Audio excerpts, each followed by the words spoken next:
So what we elected to do, lots and lots of thoughts. We have a zip line that runs not from it because it's a little high, but it runs down across the yard.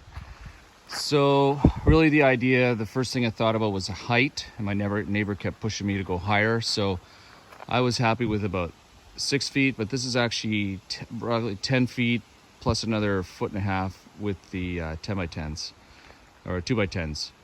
So there's lots of thoughts and consultation with my neighbors and friends about kind of how to design it. But the real idea came from it was too complicated to attach it to the tree. I should have probably attached it to the bigger tree, but I just wanted to get the damn thing done and see if the kids would actually play in it, because that's really the issue, that I didn't want to spend $5,000 and then kids don't play in it. So let's look at the base. I used 6x6 posts. Rather than cementing them in, what I did was I just used, obviously, the concrete blocks. I didn't think that we really needed to. Now, where I live, they get a lot of snow. So one of the ideas that my buddy had suggested, that to prevent, I just finished putting these 6 2x6s joining along the bottom. The problem is that the 6x6 is a warp. So what we did was I just put those on to brace the bottom. We've got, my neighbor was really grateful, gave me a header. So 2 headers, 2 by 10s from his old Treehouse. And then we strapped those on. And then I used 6x6 to kind of to give it some more support. Those did not really prevent the structure from wobbling. I mean, it's not crazy wobbly, but it kind of gave it some support, but not a lot. Really more hoping these will. And I kind of wanted to go away from the 2 by 10 across, and I didn't put one here, and I probably will. I was trying to get away from that boxy look, but it really kind of needed it to prevent that sway. I mean, you can put in the comments below, go easy. This is a Treehouse. There's a lot of time that's gone into it. So let's take a look. So I'm trying to remember because I started 6 months ago. So I did 2 by 10s, and we did 16 inches roughly between the beams. I used those like hurricane ties. I didn't realize I didn't need to, but it was the easiest way to get those done. So, but it's like 16 inches, then maybe 20. Then the reason why it's different is because of the trees in the way. And that's what I love about a Treehouse, because it's not really a tree, it's around the tree, but I didn't want to attach it to this tree. And the reason why I put it on this tree is because of the zip line. When the kids are older, maybe we'll let them go down it. Another idea that was really helpful from my buddy was to put so let's go back here. So we've got I'll go back to the header, 2 by 10s across. This is literally a 10 by 10 kind of structure. And then we use these ties to tie it down to the 6x6. Another tip that was really helpful was to put the roof on, or potentially an actual house on top, because it's just a platform now, for those 4x4s was to don't put the rail on yet, or don't put the floor on. See those lag bolts? What I did was and that little piece of board, actually, I was supposed to take it off. The 4x4 comes all the way down. Then I could actually bolt right in to that 2 by 10 header. That was really helpful. So I didn't have to strap it to the outside. You can see the same thing right here. So there's my 4x4 on the right here that goes all the way to the top. I might use that for a house. I'm not sure. We'll see how much they use it. And then just to kind of give a little more support internally, there's a little 4x4 that's cut, if you can figure out what I mean. Okay, so let's walk upstairs. So initially I was like, I'm gonna have an entrance through the floor, but that honestly sucked up space for the top, for the platform. And then I had to prevent people from falling down. So I did that for a little bit, and then I've covered it over. I wasn't really happy with that, because I was worried with this type of entrance that kids are falling out of it. But I made the ladder. Let's talk about the ladder. It's pretty simple. It's actually raw 2x4. Just got some kicking around, and then just some floorboards. Pretty simple. One of the key things you have to use are these proper screws, construction screws, not deck screws. They just do not have the shear strength. Oh, gee. Okay. So here's the entrance, and to prevent the kids from kind of falling out, I just took a couple of these little, whatever these things are called, I can't remember. I've forgotten the word now. So I made these railings myself. I purchased these where I am in Canada. It was expensive as hell to get them all made, so, but I didn't want to waste a lot of time making them myself out of 2x2s.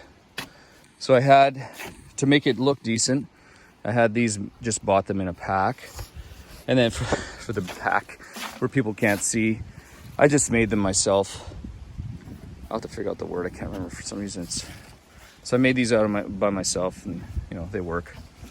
All right, so the floor, just regular deck flooring. Just one solid piece, like I said, it's 10 by 10. And back to these supports. So these 4x4s, I left them at 8 feet long. And they may support a roof, like we're gonna put a roof on and then maybe put a house. I've talked a lot to the kids about putting a house in here. But again, I don't wanna waste a lot of time if they're not gonna use it because the kids are getting a little bit older. So what we did initially was I put a tarp on top to simulate a roof, and to give them an idea, it fell down with just the weather. It was up just temporarily.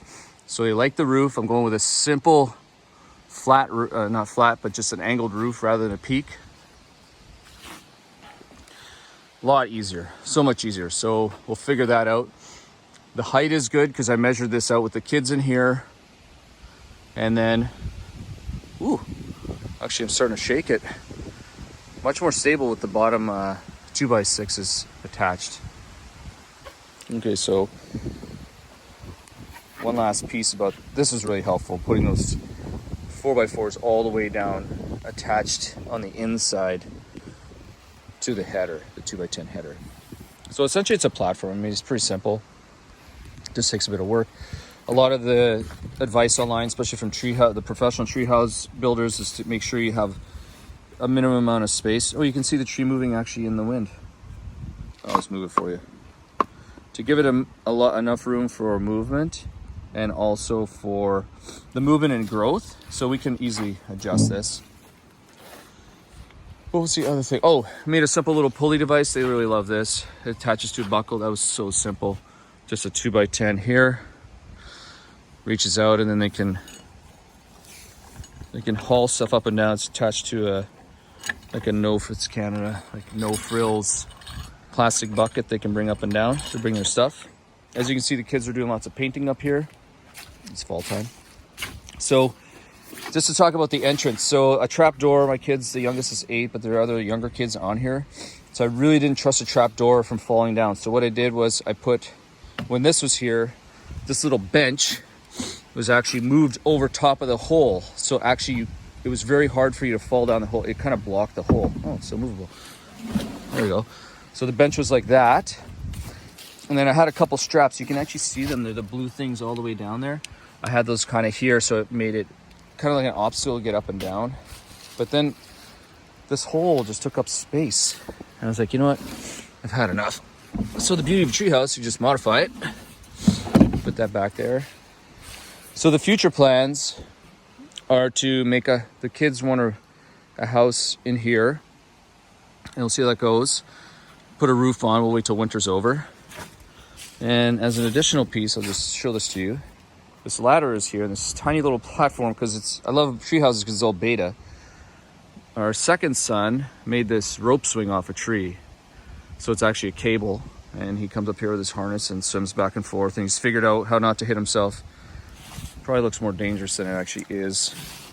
But on video, it's hard to capture where these things are. Anyway, so it took a bit of time.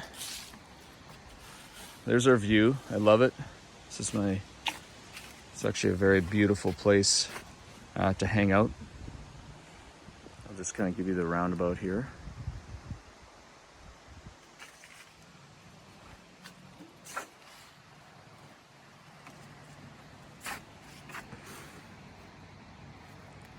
There's that.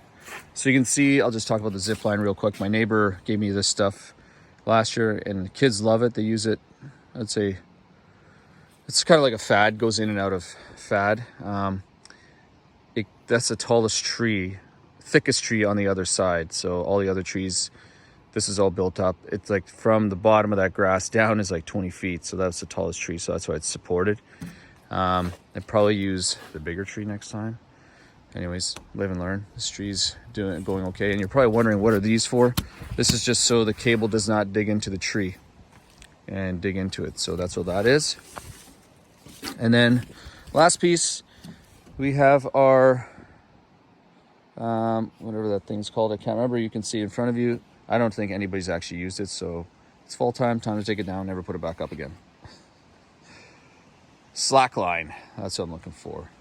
Anyways, if you have any questions, put them in the comments below. Hopefully this gives you a little bit of help for your treehouse or your platform. It's actually a really fun little project, and yeah, I'll talk to you soon.